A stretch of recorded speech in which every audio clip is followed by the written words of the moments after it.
What is up, you guys? It is Tina, and welcome back to my channel. Today I am here with Jaden and Kaylee. And today we are going to be talking about the most unsolved murder cases here in the United States. So you guys ready to learn how these people have died and what could happen to us? Is that what to talk about? Yeah. A little bit. Let's do it. So the first one is called The Boy and the Box. So you may have heard of this one. But this is basically how it went. On February 23rd of 1957, a man was checking his muskrat traps in the woods off Susquehanna Road in Fox Chase. That's a weird road name. Philadelphia, when he came upon a baby bassinet box with a dead body in it. Knowing that his muskrat traps were illegal, the man decided against reporting the body. 2 days later, a college student named Frederick Benosis, sorry if I'm butchering your last name, was spying on girls at the Good Shepherd School when he too came upon the body. Frederick was also reluctant to notify the police, but a day later, he nonetheless reported it. The body was that of a young child who has since become known as the Boy in the Box, and as well as Americans' unknown child. The boy was completely naked, and his hands and feet were wrinkled as if he had been submerged into water before he died. Furthermore, his esophagus,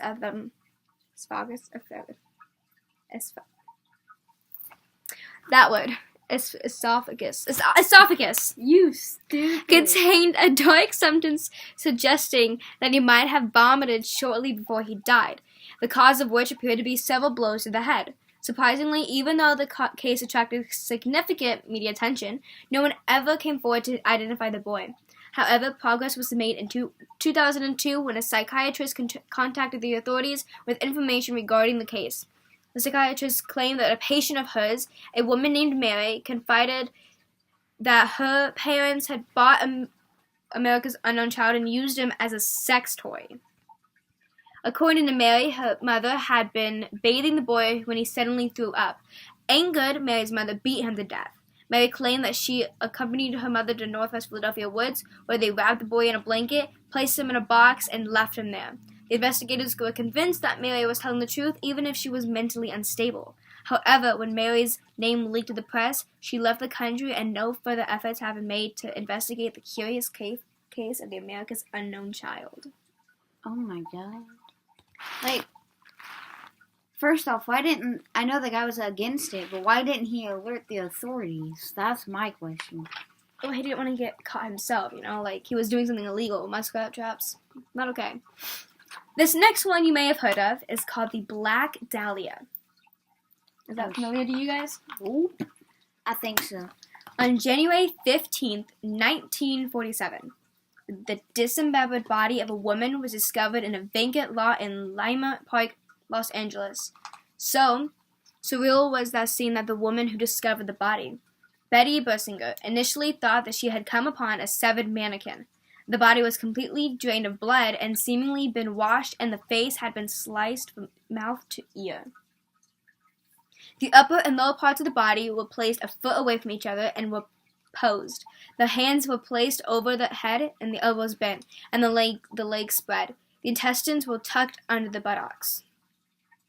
After the authorities were called, the body was identified as Elizabeth Short, later known as the Black Dahlia, a 22-year-old aspiring actress who had been dating a married salesman. Oof. I want to look her up now. On January 26th, another letter came. It said, "Here it is, turning in Wednesday, January 29th, 10 a.m. Had my fun at police, Black Dahlia Avenger." The note included the location where the killer would supposedly show up. The police waited impatiently, but to their dismay, the killer never showed. That same day, another note was sent. "You have changed my mind. You would not give me a square deal. Dahlia killing was justified." Over the years, the police was questioned countless suspects and self-confessed Black Dahlia killers. However, to this day, the Black Dahlia murderer has not been found and remains one of the most baffling unsolved murders in history. Wow. Yeah, I think I heard that from another YouTuber, but that's still interesting. This next one, though, is called the Icebox Murders.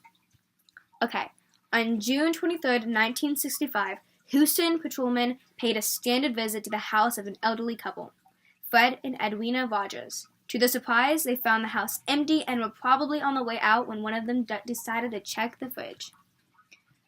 Charles Bullock, one of the patrolmen present that day, recalled the scene. And this is what he said. It said, he opened up a refrigerator and seen nothing but meat stacked in it. My partner sitting next to me made the comment that it looked like somebody had butchered a hog. We didn't know it was a body until we got ready to close the refrigerator and could see the head down in the bottom vegetable bin. Ooh. Police investigated and discovered that Fred, who was 81, and Edwina, who was 72, had actually been killed a week before they were placed in the refrigerator. Edwina had been brutally beaten and then shot, while Fred had his head crushed. His insides were later flushed down the toilet. The killer was never found, but the prime suspect and is still the elderly couple's son, Charles, who was 43 years old at the time. No one could ever find. He disappeared without a trace. However, recently, two Houstonians, Hugh and Martha Gardenier, have declared that they have cracked the icebox murder case wide open. According to the Gardeniers, Charles, who was a geophysicist, was physically and emotionally abused by his parents from a young age. His parents lived in the house that was owned by Charles and constantly took out loans in his name. Tired of being constantly abused, Charles supposedly killed them. He then fled to Mexico. It is believed that and soon made his way down to South America, where he continued working as a geophysicist. Oof. The mystery room of 1046. On January 2nd, so we have a bit of a theme going on in January. On January 2nd, 1935, a man checked into room 1046 at the Hotel President in Kansas City. His name, according to the hotel register, was Roland T. Owen, and his home address was in Los Angeles. He had a cauliflower ear, brown hair, and a horizontal scar on his scalp. He had no luggage except for a hairbrush, a comb, and toothpaste. That same day that Owen checked in at the hotel, a maid stopped by the room 1046, and according to her, Owen seemed frightened. The blinds were shut tight, and the room's only source of light came from a small lamp. After the maid was done cleaning the room, Owen asked her to leave the door unlocked, because he was expecting a friend. Later, when the maid returned with fresh towels, she saw a note on the dresser that said, "Dawn, I will be back in 15 minutes. Wait." The next morning, the maid returned to room 1046. It was locked from the outside, so she assumed that Owen had gone out.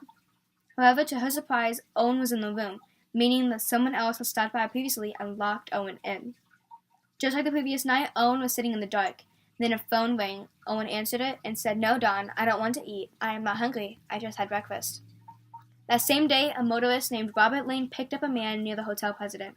The man apparently told Lane that he was going to kill someone tomorrow. Later on, Lane identified the stranger he had picked up as Owen. That night, when the maid returned to room 1046 with fresh towels, she was turned away by a gruff-sounding man. The next morning, the hotel staff noticed that the telephone in the room 1046 was off the hook. A bellboy was sent up to the room, where he discovered Owen lying in a puddle of blood. It was obvious that Owen had been tortured. When the police asked Owen who did this to him, he answered nobody. His wounds, according to him, were the result of him falling against the bathtub. Mysteriously, his clothes were missing. When the police tried to confirm Owen's identity, they found out that Roland T. Owen did not exist. Owen, who had by now become John Doe, which is a regular thing that they do if they don't know the person's actual identity, died in the hospital and was to be buried in the Potter's Field. However, an anonymous call came asking for the burial to be postponed until funds for a proper funeral were wired. 13 flowers were sent for the funeral and was signed "Love Forever, Louise." In 1936, a woman read about the case and thought that Owen looked a lot like her friend's missing son, Artemis Ogletree. Ogletree's mother confirmed that the man from 1064 was indeed her son, but the case wasn't able to progress any further. Police never found the mysterious Dawn, and they could never trace the mysterious woman named Louise who funded the funeral and sent the flowers. That's weird. Yeah. Ugh. Number 4? Unsolved murder cases, Halls Mills murder. On September 16th, 1922, two teenage lovers were out on a stroll when they discovered the bodies of a man and a woman lying under a crabapple tree. Both the men and the woman were dead, and the man was shot once, the woman 3 times. Oof. The body had been posed. Oh my god, woman shot 3 times. I know, that's why I said oof. We have to tell them the joke after this. Yeah, stay tuned to find out a joke. The bodies had been posed. Both the man and the woman's feet were pointed towards the apple tree. The man's hand was on the woman's neck and hers on his knee. The man's card was propped against his foot. A hat concealed the man's head, and the scarf was wrapped around the woman's neck. It was later discovered that the woman's tongue had been cut out. Torn love letters were scattered all around them. The bodies were those of Reverend Edward Wheeler Hall and Eleanor Reinhard Mills. The two had been lovers, but their affair was a complicated one. Mills was married to the church janitor, and Hall was married to a wealthy woman named Frances Stevens Hall, the main murder suspect. The crime scene was contaminated by souvenir hunters, and thus the police had nothing sold to go on until Jane Gibson, better known as the Pig Woman, came forward. She was a hog farmer who lived near the crime scene. According to her, on the night of September 14th, she saw 4 people, 2 men and 2 women, in her cornfield. Gibson heard a woman yell, "Explain these letters!" Gunshots, and then a woman shrieking, "Henry." The case was dismissed and no one was charged, but then 4 years later, a maid that had previously served the Halls confessed that the Reverend wanted to annul his marriage and elope with Mills. The Pig Woman was once again called in to testify, but her testimony was deemed inaccurate. It didn't help that Gibson's mother, who sat in front of the row, kept mumbling "liar, liar" throughout the testimony, thus further ruining Gibson's credibility. Mrs. Hall and her brother Henry and Williams were acquitted. Oh, alright. Please let me tell you right now, if you're under the age of 13, I'm warning this for parents and stuff. I did not tell your child to listen to this joke. Okay? Cool. We didn't. 13 and under, you should probably just no. Click out of the video. You watch what you wanted to see. Now go. Okay? And if you continue watching, You have been warned. you have been warned. And if you start staying And please still, don't ask your parents what this word means, okay? Because I don't have to explain that. You learned that word from me. Anyway, so let me tell you this joke. There was this woman. She was pregnant with triplets, okay? I'm already laughing. She had, or was going to have, 2 sons and a daughter. You know? Well, she's pregnant, right? She's 8 months, so she's pretty big, right? So she goes to a bank to get some money. Well, behind her is a robber. You know, he wants to rob the bank. So he tells everyone to get down as quickly as possible.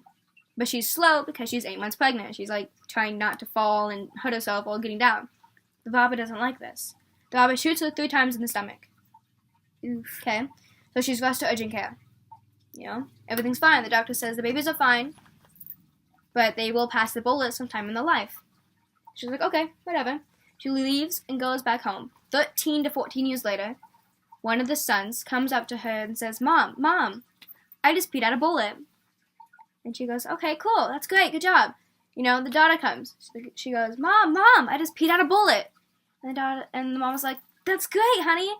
And then the last son comes up to the mom and said, Mom, I was masturbating and I shot the dog. I can't deal with myself. You have been warned. Please, whatever you do, if you did watch this video, don't ask your mom what masturbating is because I don't know how to explain to that.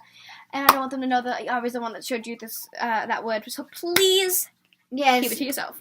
Don't be some naughty kids. But go tell you if you're above the age of 14 or 15 and your parents know that you know what that means, go ahead and tell them the joke. Because it's hilarious And they probably will laugh. If not, then they'll probably look at you like you're stupid. Whichever one comes first. Let me know in the comments. Peace out. Anyway, I hope you guys enjoyed. Be sure to give this video a big thumbs up and subscribe down below if you haven't already because I know you guys want to. Maybe. Anyway, stay tuned for part 2. Ready to do my outro? You don't know my outro I is? don't know your I do. Okay, just put your hand to your lips and then like that. 1, 2, 3. See you guys.